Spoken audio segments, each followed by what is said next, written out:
ಹರೇ ಕೃಷ್ಣ. ಇವತ್ತು ಮೊದಲನೇ ಅಧ್ಯಾಯದ 4ನೇ ಶ್ಲೋಕನ ಹೇಳ್ಕೊಡ್ತಾ ಇದ್ದೀನಿ. ಧ್ಯಾನ ಶ್ಲೋಕ.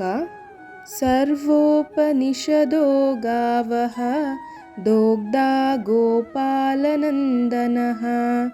ಪಾರ್ಥೋ ವತ್ಸಸ್ಸುಧೀರ್ಭೋಕ್ತಾ ದುಗ್ಧಂ ಗೀತಾಮೃತಂ ಮಹತ್. ಈಗ ಮೊದಲನೇ ಅಧ್ಯಾಯದ 4ನೇ ಶ್ಲೋಕ.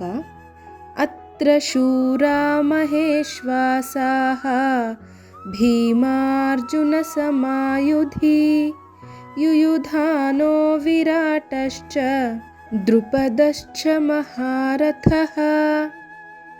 ಅತ್ರ ಶೂರಾ ಮಹೇಶ್ವಾಸಾಃ ಭೀಮಾರ್ಜುನ ಸಮಾಯುಧಿ ಭೀಮಾರ್ಜುನ ಸಮಾಯುಧಿ ಯುಯುಧಾನೋ ವಿರಾಟಶ್ಚ ದ್ರುಪದಶ್ಚ ಮಹಾರಥಃ. ನಿಧಾನವಾಗಿ ಒಂದೊಂದು ಅಕ್ಷರನ ಕರೆಕ್ಟಾಗಿ ನೋಡಿ ಉಚ್ಚಾರಿಸಿ ನನ್ನ ಜೊತೆ ಇನ್ನೊಂದ್ಸಲ ಹೇಳಿ.